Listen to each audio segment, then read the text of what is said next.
Good morning, students. Welcome to my channel Grip to Science. Students, we have started the chapter Heredity. In my last video, we have discussed about the terms heredity, variations, acquired traits, and inherited traits. Now, in this video, we are going to learn some important terms used in the field of heredity. These terms are also used in genetics. So this video is useful for 10th as well as 12th class students. So let's start the video. The first important term is factors or genes. Actually, the factors are physical, discrete, definite, stable bodies that carry characters from parents to offspring. Factors क्या है? Genes क्या है? ये bodies हैं, physical bodies हैं, definite bodies हैं जो क्या करती हैं? करेक्टर्स को कैरी करती हैं. कहाँ से? From parents to their offspring, यानी कि पेरेंट्स से आगे बच्चों में, या हम कह सकते हैं from one generation to next generation. तो फैक्टर्स क्या करते हैं? करेक्टर्स को कैरी करते हैं फ्रॉम वन जनरेशन से नेक्स्ट जनरेशन में. Actually the term factor was given by Mendel, but in 1909 Johnson gave the term genes to these factors. Johnson ने फैक्टर्स का नाम चेंज कर दिया and he gave the term genes. So factors are also known as genes. Next is alleles or allelomorphs. Factors controlling contrasting characters are alleles or allelomorphs to each other. अब alleles क्या हैं? जो genes होते हैं वो अलग अलग version में एग्जिस्ट करते हैं. ठीक है. अब जो कंट्रास्टिंग करेक्टर हैं उनको कंट्रोल करने के लिए जो फैक्टर्स होते हैं those are the alleles. Contrasting character कैसे? जैसे हमने कहा कि फ्लावर का कलर रेड भी हो सकता है, वाइट भी हो सकता है. कलर में ही एक करेक्टर एक है कलर, पर उसमें कंट्रास्ट है रेड एंड वाइट का. ठीक है. तो जो रेड के लिए भी कुछ ना कुछ होगा, फैक्टर होगा, वाइट के लिए भी कोई ना कोई फैक्टर होगा. तो वो फैक्टर जो उस करेक्टर को कंट्रोल करते हैं दीज आर द एलील्स और एलीलोमॉर्फ्स. नेक्स्ट इज होमोजाइगस और we can say pure breeding. Homozygous, homo means same or similar, an individual in which both the factors controlling one character are similar. कोई भी individual जिसके अंदर जब हम एक character की बात कर रहे हैं तो उस करेक्टर के लिए मैंने अभी बताया दो एलील हैं. ठीक है ना, दो फैक्टर्स हैं. ठीक. तो वो दोनों फैक्टर अगर सिमिलर हैं तो वो इंडिविजुअल कैसा होगा? होमोजाइगस. सेम है ना, सिमिलर है. Like capital T, small T. Capital T किसके लिए? टॉलनेस के लिए. ठीक है. स्मॉल टी किसके लिए? शॉर्टनेस के लिए, ड्वार्फनेस के लिए. Capital R, small R. तो जब दोनों एलील सेम है, दोनों जीन सेम है, तो होमोजाइगस होगा. नेक्स्ट इज हेट्रोजाइगस और we can say hybrid. Hetero means different, similarity नहीं है, डिफरेंस है दोनों में. An individual in which two factors और genes controlling one character are dissimilar और contrasting.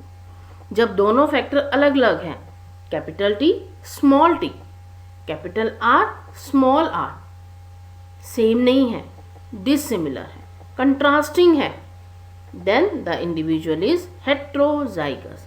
Hetero means different, dissimilar. Like you can see this example. First picture is homozygous condition. दोनों देखो आप, कैपिटल बी. सेकेंड और third picture को देखो, एक में क्या है? पहले कैपिटल बी फिर स्मॉल बी. नेक्स्ट में क्या है? पहले स्मॉल बी फिर कैपिटल बी. ये क्या है? हेट्रोजाइगस.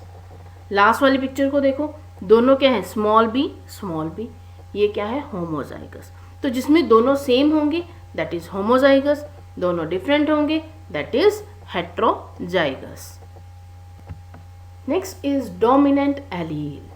Dominant, किसी के ऊपर हावी होना, दूसरे को दबा देना. In heterozygous condition, students please remember dominant and recessive. These terms are in the condition of heterozygous. अब डोमिनेंट एलील, दो एलील है, मैंने अभी बताया कि एक करेक्टर के लिए दो एलील हैं, ठीक है। अब जो अपने आप को एक्सप्रेस कर जाएगा दैट इज डोमिनेंट। दो एलील है ना डिफरेंट, हेटेरोजाइगस में मैंने आपको क्या बताया कि दो एलील है डिफरेंट, तो दोनों में से जो अपने आप को एक्सप्रेस कर जाएगा that is dominant allele. In heterozygous condition the allele which expresses itself physically, यानी कि वो अपने करेक्टर को शो कर पा रहा है, that allele is dominant allele.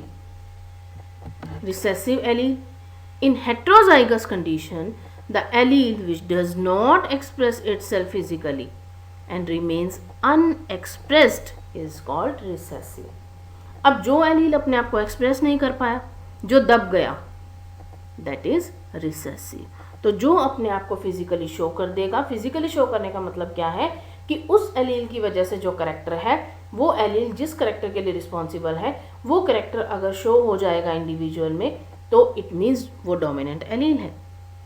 जो नहीं शो होगा वो रिसेसिव एलील की वजह से है। For example you can see this condition. First में देखो, सबसे पहले क्या है, होमोजाइगस डोमिनेंट। बी जो है वो पर्पल कलर के लिए है, स्मॉल बी जो है वो वाइट एलील है।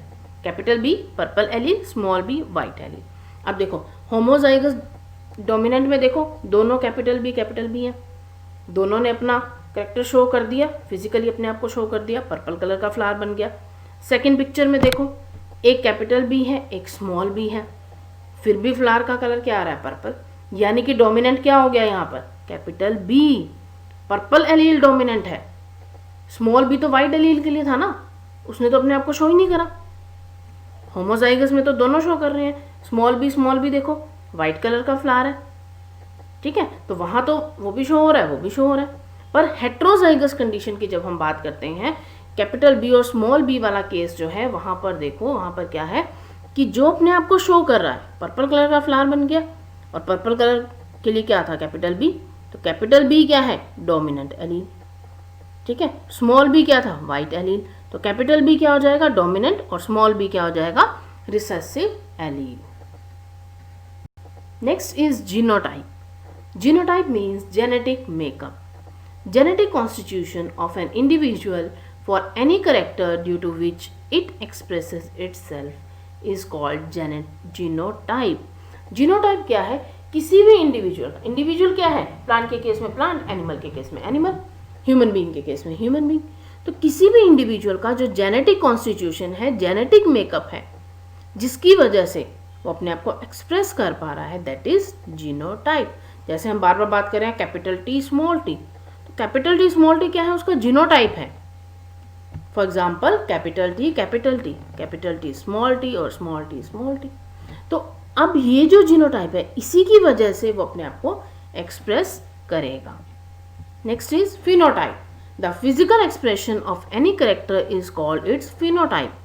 फिनोटाइप क्या है, एक्सटर्नल करेक्टर, फिजिकली जो एक्सप्रेस हो रहा है, जीनोटाइप की वजह से जो फिजिकल करेक्टर एक्सप्रेस होगा that is phenotype.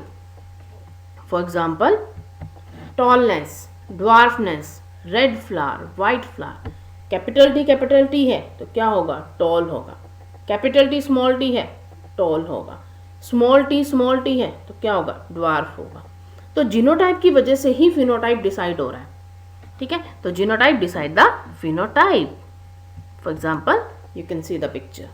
अब ये जो प्लांट है, यहाँ पर दोनों एलील कैपिटल टी प्रेजेंट है, तो प्लांट कैसा है, टॉल। दूसरे प्लांट में देखो जो ड्वार्फ है, वहां पर दोनों एलील स्मॉल टी है, तो फिनोटाइप कैसा हो गया, ड्वार्फ। तो आप टॉल प्लांट देख के बता सकते हो कि इसका जीनोटाइप कैसा होगा, ड्वार्फ प्लांट देख के बता सकते हो कि इसका जीनोटाइप कैसा होगा। और अगर आपको जीनोटाइप पता है तो आप फिनोटाइप बता सकते हो, ठीक है। So genotype and phenotype they are dependent upon each other. Next is monohybrid cross. Mono means one, hybrid का मतलब मिक्सिंग, क्रॉसिंग, ए क्रॉस और ब्रीडिंग बिटवीन टू इंडिविजुअल, दो इंडिविजुअल के बीच में क्रॉस हो रहा है, ब्रीडिंग हो रही है, having one pure breeding contrasting trait. एक करेक्टर को लेके हम क्रॉसिंग कर रहे हैं, प्रोड्यूसिंग ऑल हाइब्रिड जनरेशन, सारी जनरेशन कैसे बनेंगे, hybrid. For that character is called mono hybrid cross. जब हम एक करेक्टर को लेके किसी दो इंडिविजुअल के बीच में क्रॉसिंग करवा रहे हैं, then it is mono hybrid cross. For example, हमने एक पेरेंट लिया टॉल, कैपिटल टी, दूसरा लिया हमने ड्वार्फ। अब दोनों के बीच में हमने क्रॉसिंग करवा दी है, तो क्या होगा, जो हमारे पास जनरेशन आएगी दैट इज हाइब्रिड टॉल, जिसके अंदर एक डोमिनेंट जीन आएगा, एक रिसेसिव जीन आएगा। सो this is the mono hybrid cross. So mono hybrid cross में हम क्या कर रहे हैं, एक करेक्टर को लेके चल रहे हैं। यहाँ पर हमने क्या करेक्टर लिया, हाइट का करेक्टर लिया ना हमने। हाइट में दो कंट्रास्ट हो गए, एक तो हाइट का ज़्यादा होना, एक कम होना। ज़्यादा होना मतलब टॉल, कम होना मतलब ड्वार्फ। तो यहाँ पर हम एक करेक्टर को डिस्कस कर रहे हैं। So this is mono hybrid cross. Next is di hybrid cross. Di means two. वहाँ पर हम एक करेक्टर की बात कर रहे हैं, यहाँ हम दो करेक्टर को लेके चल रहे हैं। A cross between two dissimilar individuals having two pure breeding contrasting traits, producing a generation in which all the individuals are heterozygous for both the character। ऐसा क्रॉस जिसमें हमने दो डिसिमिलर इंडिविजुअल लिए हैं और दो करेक्टर लेके चल रहे हैं हम, ठीक है, और वो हेटेरोजाइगस जनरेशन बनाएंगे। ठीक, सारे के सारे कैसे होंगे, हेटेरोजाइगस। तो यहाँ पर हम कितने करेक्टर्स को डिस्कस कर रहे हैं, 2। 3 को करेंगे तो ट्राई हाइब्रिड, ज़्यादा को करेंगे तो पॉली हाइब्रिड। फॉर एग्जाम्पल, हमने एक सीड लिया, ठीक है, वो येलो कलर का है और राउंड उसकी शेप है। दूसरा हमने सीड लिया, वो ग्रीन कलर का है और रिंकल्ड उसकी शेप है। तो हमने दो करेक्टर लिए, colour of the seed yellow and green, shape of the seed round and wrinkled, ठीक है, और हमने इनके बीच में क्रॉसिंग करवा दी। तो क्रॉसिंग करवाने के बाद जो हमारे पास जनरेशन आई, उस जनरेशन में जो सीड्स थे वो कैसे थे, येलो और राउंड क्या मिक्स्ड। और कैसे थे वो येलो और राउंड, हाइब्रिड, प्योर नहीं थे, हाइब्रिड थे। प्योर जनरेशन तो हमने ली थी, pure yellow and round seed, pure green and wrinkled seed, और हमने उनके बीच में जब क्रॉसिंग करवाई तो हमारे पास hybrid yellow and round seed आए। तो हमने यहाँ पर दो करेक्टर लिए, colour of the seed and shape of the seed. So this is a die hybrid cross. Next is F1 generation, first filial generation. The first hybrid generation produced in monohybrid, dihybrid crosses etc. जो पहली generation बनती है, सबसे पहले तो क्या है, parents जो हमने लिए हैं फॉर एक्सपेरिमेंट, उनकी क्रॉसिंग के बाद जो पहली जनरेशन बनती है that is F1 generation. Next F2 generation, second filial generation. Generation produced on selfing of the F1 individual। जब हम F1 की जो जनरेशन आई है उनके इंडिविजुअल्स को आपस में सेल्फिंग करवाते हैं, तब वो बनती है F2 generation. For example, first generation जो हमने ली, this is the parent generation. Parent generation में क्या किया हमने, एक पर्पल फ्लावर लिया, एक वाइट फ्लावर के, उनके बीच में क्रॉसिंग करवाई, तो हमारे पास कौन सी जनरेशन आ गई, F1 जनरेशन। F1 जनरेशन में सारे के सारे पर्पल फ्लावर आए हैं। अब हमने क्या किया, F1 जनरेशन के जो इंडिविजुअल थे उनकी क्रॉसिंग करवा दी, आपस में सेल्फिंग करवा दी, आपस में ही उन्होंने किया। सेल्फिंग का मतलब क्या है, सभी सेम थे ना, F1 जनरेशन के अंदर सारे के सारे क्या बनेंगे, हाइब्रिड्स बनेंगे, सभी पर्पल कलर के फ्लावर बनेंगे। तो हमने कोई भी दो पर्पल कलर के फ्लावर ले लिए, तो जो नेक्स्ट जनरेशन बनी वो बनी F2 जनरेशन। F2 जनरेशन में पर्पल भी आ गए और वाइट भी आ गए, ठीक है। सो first generation is parent generation, P for parent, then F1 generation, first filial generation, और नेक्स्ट जो आएगी that is F2 generation. Next is haploid, a condition in which each body cell contains a single set of all types of chromosome found in an individual। Haploid, half number of chromosome। Haploid का मतलब क्या है, एक ऐसी condition जिसमें cell के अंदर single set है क्रोमोसोम का, डबल नहीं है, कंप्लीट नहीं है। क्रोमोसोम आपको पता है कि क्रोमोसोम पेयर की फॉर्म में होता है, ठीक है। अब पेयर में से अगर 1 1 1 1 हमने ले लिया तो वो जो कॉम्बिनेशन बनेगा that is haploid. Next is diploid. Diploid मतलब टू. जब body cell contain two set of all the types of chromosome found in an individual. जब सेल के अंदर दोनों सेट प्रेजेंट है then it is diploid condition. For example haploid के अंदर देखो हमने क्या किया, 3 पेयर ऑफ क्रोमोसोम लिए हैं. ठीक, हेप्लॉयड में हमने तीनों पेयर में से एक क्रोमोसोम ले लिया. डिप्लॉयड में दोनों आ गए. So this is haploid condition. First one is and second one is diploid condition. Simple सा एग्जांपल है, लाइक जैसे हम कहते हैं कि ह्यूमन बींग्स के अंदर 23 पेयर ऑफ क्रोमोसोम होते हैं. तो 23 पेयर का मतलब एक पेयर के अंदर 2 क्रोमोसोम हो गए, यानी कि 46 क्रोमोसोम. तो जब 23 पेयर ऑफ क्रोमोसोम होंगे किसी में, वो इंडिविजुअल होगा डिप्लॉयड. ठीक है. अब 23 पेयर में से हमने क्या किया, सब में से एक क्रोमोसोम ले लिया. सिर्फ 23 क्रोमोसोम आए, दैट इज हैप्लॉयड कंडीशन. ठीक है. अगर पेयर पूरे के पूरे हैं देन इट इज डिप्लॉयड. अगर हमने सब में से एक ले लिया है then it is haploid condition. Next is homologous chromosome. Homologous. Homo means same. The pair of chromosomes which are exactly similar in shape, size, structure and bear same genes at same loci.